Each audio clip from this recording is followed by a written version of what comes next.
Hi everyone, कसे आहात तुम्ही? आय होप तुम्ही सर्व मजेत असाल, स्वस्थ असाल.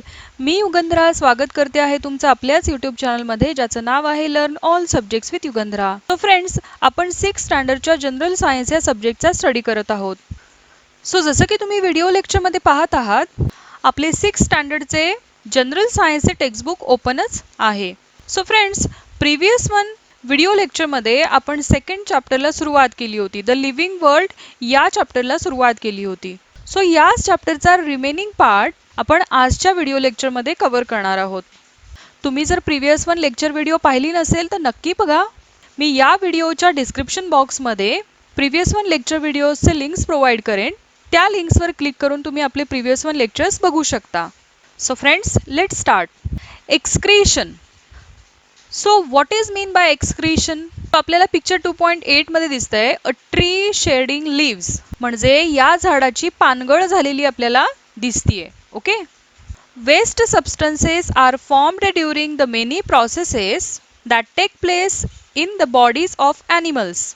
म्हणजे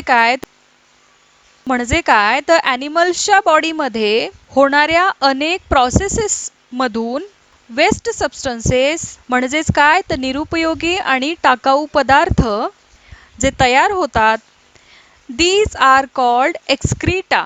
तर याला काय म्हणतात तर एक्सक्रीटा असं म्हणतात. The process of eliminating them from the body is called excretion. आणि या ओव्हरऑल प्रोसेसला काय म्हणतात तर हे जे वेस्ट सबस्टन्सेस आहेत ते बॉडीमधून बाहेर टाकण्याच्या प्रोसेसला एक्सक्रीशन असं म्हणतात. Animals have specific organs for excretion. तर ॲनिमल्सला एक्सक्रीशनसाठी स्पेसिफिक असे ऑर्गन्स असतात. Plants to excrete. तर प्लांट्स सुद्धा एक्सक्रीशन करत असतात. For example, some plants shed leaves in a specific season. म्हणजे काय तर काही प्लांट्स असे असतात की ते विशिष्ट सीझनमध्ये, एका स्पेसिफिक सीझनमध्ये त्यांच्या झाडांची पानं काय होतात तर गळून पडत असतात. Okay. Waste substances stored in the leaves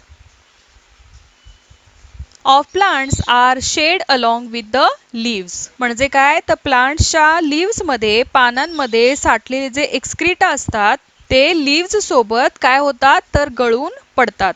okay. Then next आपल्याला एक ॲक्टिव्हिटी सांगितली आहे. So see, take a transparent plastic bag. एक ट्रान्सपरंट प्लास्टिकची आपल्याला पिशवी घ्यायची आहे. Tie it over a leaf of a plant as shown in the picture. जसं की आपल्याला पिक्चरमध्ये दिसतंय, प्लांटच्या एका पानावरती आपल्याला ती पिशवी, ती प्लास्टिक बॅग जी आहे, जी ट्रान्सपरंट आहे, ती आपल्याला बांधायची आहे. Observe it after 6 to 7 hours. आणि 6 ते 7 तासानंतर आपल्याला ऑब्झर्वेशन करायचं आहे. What do you see? काय आपल्याला दिसतं?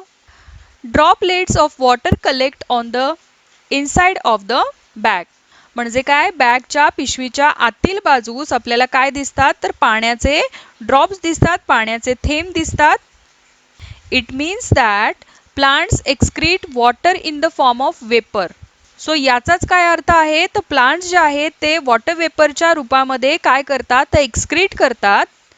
It means that plants excrete water in the form of vapour.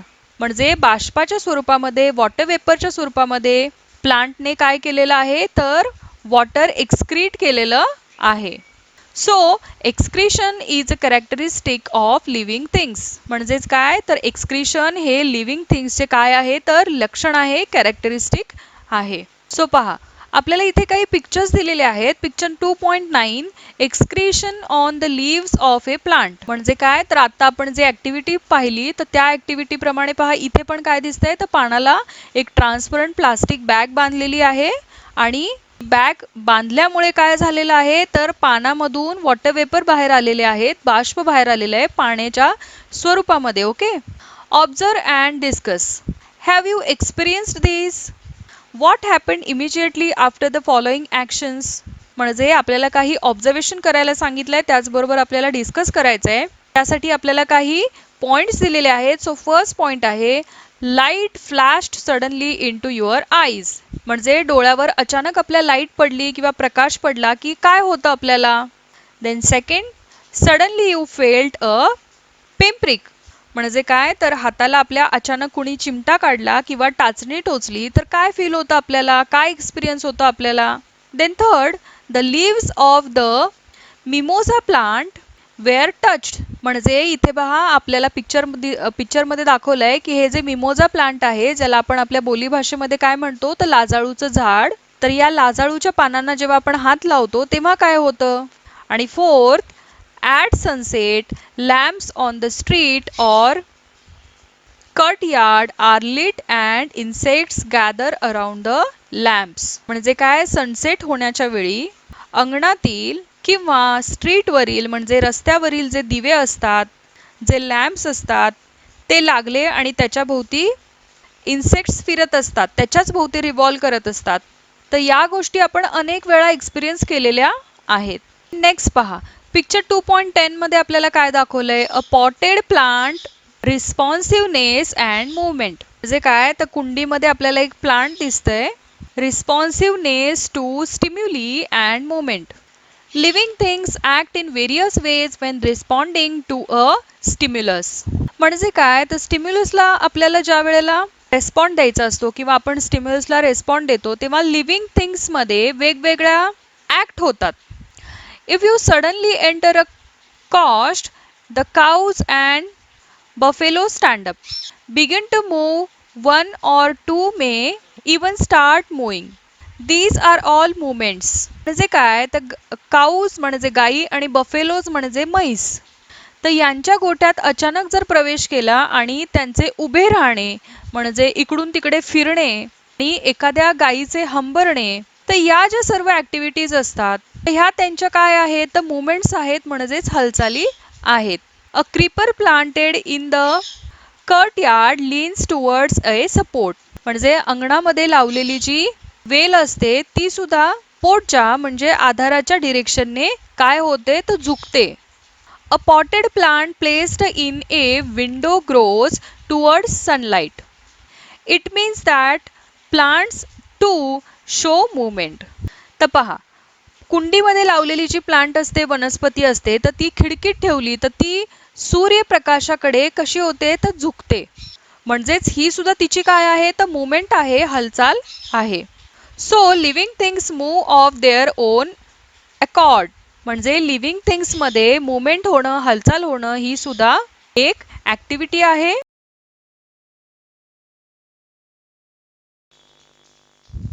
The movement or the change taking place in a living thing as such a time is their response to a stimulus. म्हणजे काय, तर सभोवताली घडलेली घटना म्हणजे stimulus आणि त्यामुळे living थिंग्सने केलेली हालचाल, मुवमेंट, याला काय म्हणतात तर रिस्पॉन्स असं म्हणतात. An event that occurs in our surroundings is a stimulus. The ability of living things to respond to a stimulus is called their responsiveness to stimuli.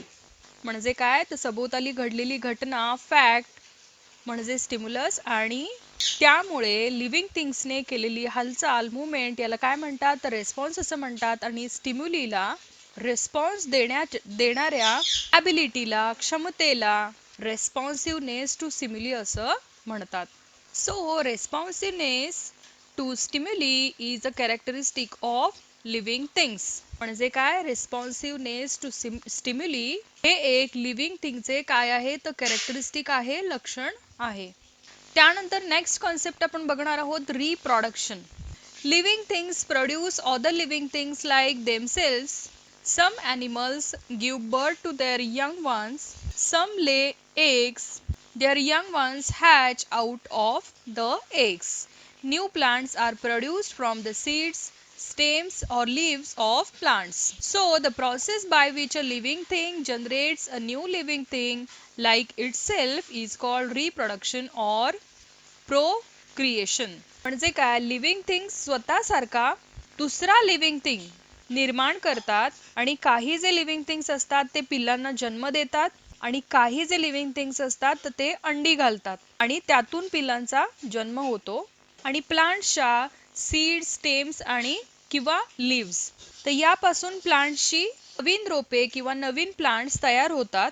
So The process by which a living thing generates a new living thing like itself is called reproduction or procreation.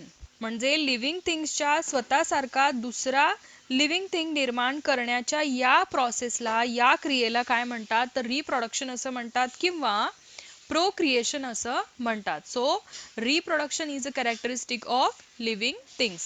म्हणजे reproduction हे living थिंगचे एक characteristic आहे, लक्षण आहे. So आता इथे आपल्याला pictures दिसतात ते a bird and it's egg, म्हणजे काय तर पक्षी आणि त्याने घातलेली अंडी. नंतर आपण पाहतोय सेकंड पिक्चर मध्ये ब्रायोफायलम, ज्याला आपल्या बोलीभाषेमध्ये याला पानफुटीचं झाड असं सुद्धा म्हणतात. देन पहा इथे खाली दोन पिक्चर्स दिलेले आहेत. यामध्ये सुद्धा आपल्याला रिप्रोडक्शन ही प्रोसेस झालेली दिसतेय. So picture a mayor and her फोल अँड रोज कटिंग. ओके, म्हणजे काय तर हॉर्स आणि हॉर्सचं काय दिसतंय इथे पिल्लू दिसतंय जे सेम त्याच्यासारखंच दिसतंय. याने याला जन्म दिलेला आहे. आणि रोज कटिंग्स म्हणजे काय तर रोजचे गुलाबाचे कलम लावलेले आपल्याला इथे दिसतंय. सो सी नेक्स्ट आपण बघणार आहोत a definite life span. At a certain stage of life living things become capable of reproduction. म्हणजे काय तर लाईफच्या काही ठराविक स्पेसिफिक टप्प्यावर, काही स्टेजेसवर लिव्हिंग थिंग्स हे रिप्रोडक्शनसाठी कॅपेबल होतात. Later on in life reproduction stage their organs become weak and still later. आणि काही काळानंतर पुढे त्यांचे ऑर्गन्स जे असतात, बॉडी ऑर्गन्स जे असतात ते काय होतात तर क्षीण होतात, वीक होतात. Their life comes to an end, आणि त्यांचा जीवनकाल जो असतो तो संपतो. In other words living things die. म्हणजे काय दुसऱ्या शब्दामध्ये आपण जर सांगायचं म्हटलं तर सजीव हे आहे जे लिव्हिंग थिंग्स आहेत ते मृत्यू पावतात, डाय होतात. Okay, the life spans of different animals and plants are different. म्हणजे जे डिफरंट ॲनिमल्स असतात आणि प्लांट्स असतात यांचा जो लाईफ स्पॅन आहे, यांचे जे आयुर्मान आहे म्हणजे जीवनकाल जो आहे तो वेगवेगळा असतो.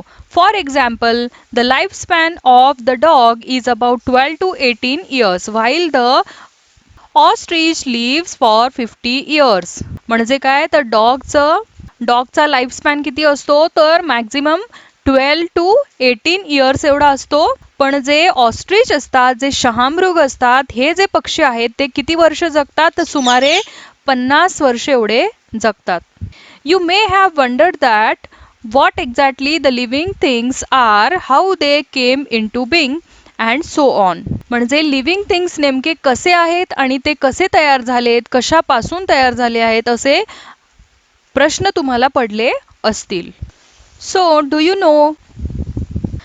Know the life span of the giant turtle found on Galapagos Island in South America is about 170 years.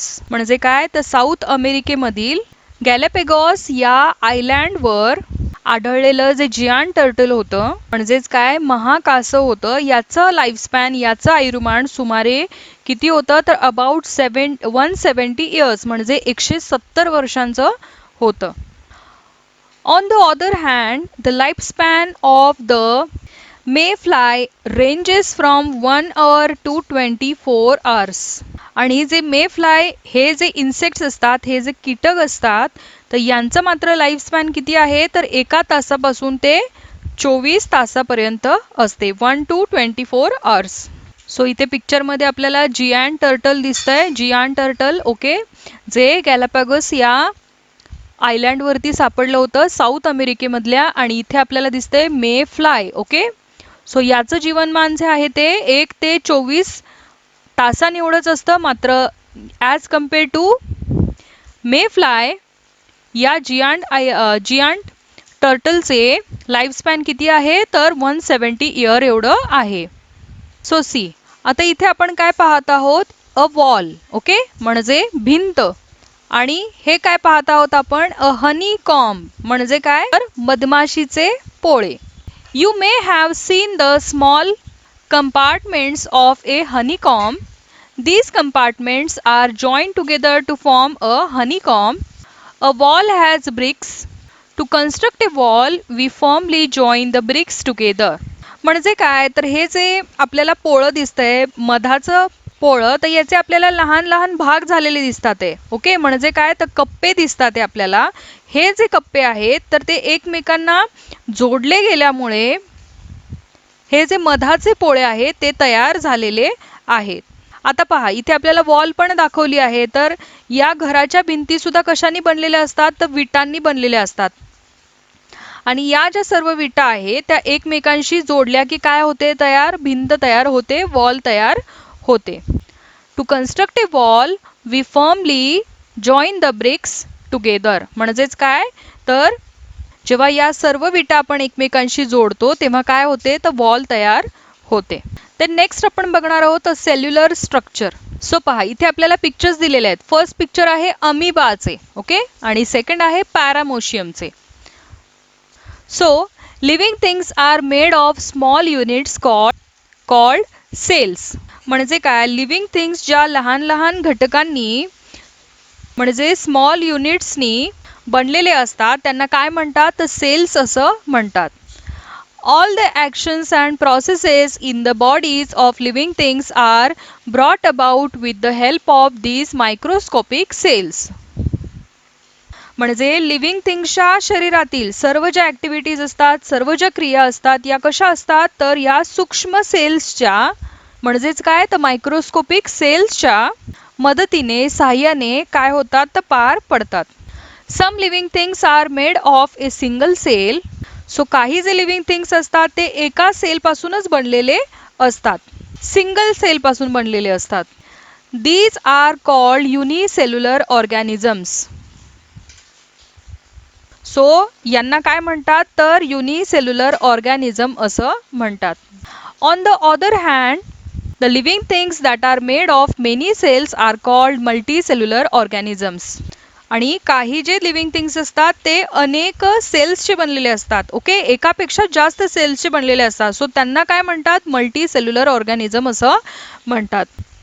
The amoeba and some other microorganisms are unicellular while man, cow, mouse, cockroach, elephants, banyan tree, the onion plant, etc. are all multicellular organisms. म्हणजे काय तर amoeba आणि बाकी जे micro organisms आहेत तर ते कसे असतात तर युनिसेल्युलर असतात आणि man, cow, mouse, cockroach, elephants, banyan tree आणि ओनियन प्लांट तर हे कसे आहेत तर मल्टीसेल्युलर आहेत. Okay, all the characteristics of living things are seen in every cell of a living thing whether it is unicellular or multicellular. म्हणजे living things जे आहेत ते युनिसेल्युलर असो किंवा मल्टीसेल्युलर असो, ते लिव्हिंग थिंग्सची सर्व जे कॅरेक्टरिस्टिक्स असतात, सर्व जी लक्षणे असतात ती प्रत्येक सेल्स मध्ये दिसतात. Okay, so see cellular structure is the main characteristics of living things even though the number of cells may vary. म्हणजे काय तर सेल्सची संख्या वेगवेगळी जरी असली तरी सेल्युलर स्ट्रक्चर जे आहे हे सजीवांचे, हे लिव्हिंग थिंगचे प्रमुख लक्षण आहे, प्रमुख कॅरेक्टरिस्टिक आहे. सो इथे आपण पिक्चर मध्ये पाहत आहोत पिक्चर 2.14 व्हेरियस लिव्हिंग थिंग्स. इथे आपल्याला कुठले कुठले लिव्हिंग थिंग्स दिसतात आहे. इथे एलिफंट दिसतंय, इथे कबूतर दिसतंय, देन इथे ओनियन ट्री दिसतंय, पुन्हा इथे पहा बनियान ट्री दिसतंय. ओके, असे वेगवेगळे लिव्हिंग थिंग्स आपल्याला दिसत आहेत. काही आहेत ते मल्टीसेल्युलर आहेत, काही आहेत ते युनिसेल्युलर आहेत. ओके, सो फ्रेंड्स आज आपण इथेच थांबणार आहोत. या चॅप्टरचा रिमेनिंग पार्ट आपण नेक्स्ट व्हिडिओ लेक्चरमध्ये कंप्लीट करूया. सो आजची व्हिडिओ आवडल्यास नक्की लाईक करा, तुमच्या फ्रेंड्सला, फॅमिली मेंबर्सला सर्वांना आपले व्हिडिओज नक्की शेअर करा. तुम्हाला काही क्वेश्चन्स, क्वेरीज असतील तर तुम्ही कमेंट बॉक्समध्ये विचारू शकता. So friends, see you in the next video. Bye bye for now, take care.